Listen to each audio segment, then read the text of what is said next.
Tatayo at tatayo po si VP Sara. Oo. Na kumbaga punong-puno ng pag-asa na walang mangyayaring impeachment trial. Na hindi ko yung kanilang sinasabing schedule na July, 'di ba? Sa July 24 ba ang opening po? Oo, palagay ko wala ho tayong aasahan ng impeachment trial dyan dahil may delay dito po sa usapin ng to proceed. Oo. Kaya pwede siya magsabi na, ang tagal nyo naman, nainip na ako.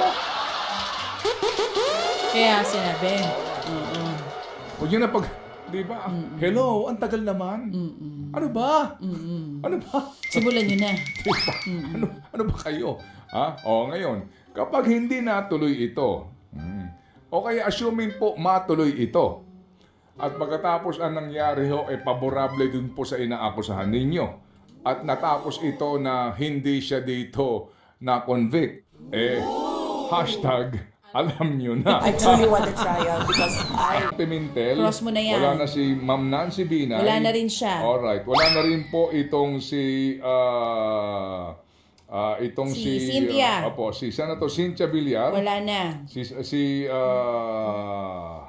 Senator Grace po. Oh. Alright, si Senator Cynthia Villar. Wala na. Okay. Oo, nasabi na kanina. So And ito ang then, incumbent. okay. Ito ang line-up. So ang papalit po sa kanila Yan. ay eto na po, ano? Bilangin natin. Ang papalit, no? Ay si Bongo. Camille, hindi si Bongo incumbent. Ay, oo nga, oo. Ginugulo mo ako. Ay, sorry. Ituloy mo. Alright, ang papalit po ay si Camille, si Senator Tito, Senator Ping, Senator-elect Marcoleta, Senator Pangilinan, Senator Erwin Tulfo, at si Senator Bam Aquino.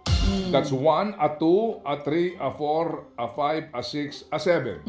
Okay, Tito, ito pong kumbaga fresh term po ito para sa kanila. Okay, so ngayon, kung sakasakali po, kailangan mo rin ng 13 votes 13. para sila magtuloy-tuloy. Ako na magbilang. Kung gugustuhin Gusto mo? nila. Okay. Okay. Di ba? Very interesting, ano ha? First time po pala ito. Wala pa nangyayaring ganito. Kaya hindi ka masagot ng diretso din ni former Senator Franklin Drilon. Whatever the result is, meron po at merong dudulog sa Supreme Court. Panigurado.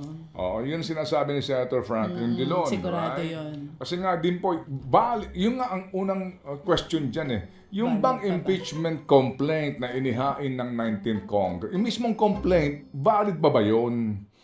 Oo. Kasi yung mga ilang pumirma doon, wala na Wala na sa sila. lower house, di ba? Oo. Hanggang June 30 na lang. Ito nga rin po ang bunga noong pong hindi pagsunod sa forthwith provision. Right? Kaya po sa ngayon, palagay ko, sa akin lang po namang agam-agam ito, sa akin po naman pong kaisipan lamang ito, palagay ko dito po, tatayo at tatayo po si VP Sara. Oo. Kumbaga punong-puno ng pag-asa na walang mangyayaring impeachment trial. Walang mangyayaring impeachment trial dahil din po dito nga sa sitwasyon na ito na hindi ko yung kanilang sinasabing schedule na July, 'di ba? Sa July 24 ba ang opening po? Oo, palagay ko wala ho tayong aasahan ng impeachment trial diyan dahil may delay dito po sa usapin ng to proceed. Oo. Kaya pwede siya magsabi na, ang tagal nyo naman, nainip na ako. Kaya sinabi. Huwag yun na pag, di ba? Hello, ang tagal naman. Ano ba? Ano ba? Simulan nyo na. Diba? Ano ba kayo? O ngayon, kapag hindi natuloy ito, o kaya assuming po matuloy ito, at pagkatapos ang nangyari ho, favorable din po sa inaakusahan ninyo, at natapos ito na hindi siya dito na-convict, hashtag, alam nyo na. I truly want the trial because I want Alam nyo na. ang ibig kong sabihin. Alam na yan. Okay, sige. Ang balik po ng last session po ito ng 19th Congress ay June 2 sa Lunes. Opo, pero ang kanilang session days na lang po practically 2 weeks, no? Kasi ano lang ho naman yan, 3 araw, Lunes hanggang Miyerkules po Ganun po yung kanilang plenary session So by June 12 actually, ano na po, tapos na sila sa kanilang session. Maliban kung magpapatawag ng special session kasi nga po hanggang June 30 po ang kanilang term. Pero sa 6 days ng session days, ano pa magagawa mo maliban doon sa mga pending na mga local, mga parochial bills, mga pahabol po ng mga man pong mga aaprobahan nila na third and final reading, etc. kung hahabol pa. So ano pa magagawa mo doon sa 6 days? Sabi nga ni Senator Frank, dapat agad kayong mag-assume as senator judges. Correct. Diba? Ano pa ang ma-accomplish mo dyan? At saka baka doon pa lang po, meron ng iba na tumayo at mag-delay nito. So, yun nga po ang naging sitwasyon dito po sa impeachment case na ito ni VP Sara. Kasi nga, hindi siya nag-forthwith, no? Ito pong liderato ng Senado ngayon. Bakit? Okay? Well, ito hong si Senator Amy, malamang tatayo yan. For BP Sara yan. Doon pa lang sa proclamation. She may not, si Senator Amy, she may not like, Oo, but hindi niya nga nabanggit, di ba? she may not. Shiminit. Okay. Sure ako shiminit si Senator Amy. Kasi dun sa kanyang yung proclamation ng mga senador, nabanggit niya si VP Sara at ang dating Pangulong Duterte, pero di nabanggit ang kanyang kapatid.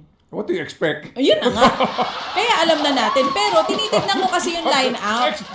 Umaasa ka pa. Ay, baka Ayos kasi, na ang buto-buto. Ayun, Maliban madadali dyan, na ng mga kapatid, presyo. ano ba? Impeachment ba? Pag-uusapan na naman natin. abay, mga ang kapatid. aga naman. Kayo naman. Matutuloy pa ba yan? Sige, so sandali lang po Ito pong usaping politika, sabi nga ng Pangulong Marcos Jr., baka daw humaaring iset aside daw ho natin muna ang usapin po ng politika. After all, tapos na pong halalan. Oo, tayo daw po'y magkaisa na. Pero dun sa party nila, hindi nagkaisa. Bakit? Ang kanyang mga senador na dinala. Bakit? Isa lang kasi ang dumating. Hindi nagkaisa dahil iisa lamang po ang dumating sa Thanksgiving party. Si Senator Lito Lapid lang ang nandoon. Yung ilang mga senador na dinala ng administration, wala. Baka may sarili silang Thanksgiving party. Well, siguro naman, kanya-kanya silang dahilan. Baka yung iba may mga biyahe na po, no? Baka ito naman, kung baga biglaan lang na imbitasyon. Pwedeng biglaan, correct. Opo, kaya po, Huwag natin masyado bigyang kulay na porke nanalo na, wala na silang pakialam sa presidente. ikaw naman Kasi nagsasabi naman po ako yan yung presidente, at matagal ko nang nasabi yung magtatampo ako na bakit si Lito Lapid lang ang nandoon. Hindi ko naman presidente. Ayun na nga, buti na lang hindi ako. Sige. Okay, mga kapatid, dyan po lamang kayo dahil kami po'y handang-handa na pakinggan po itong importante ho nating panayam this morning. Ito pong mga paksang ito, lahat tayo may pakialam. Sa oras na ganap na pong 14 minutes after 6 o'clock in the morning. Aabangan natin, yan po ang September 23. Opo, na araw din po na napaka-importante kasi yan, kumbaga, pag-establish po ng probable cause. Meron bang basihan ang kaso o wala? Dahil kapag po sinabi na wala, ay makakabalik at makakauwi ang dating Pangulo sa Pilipinas.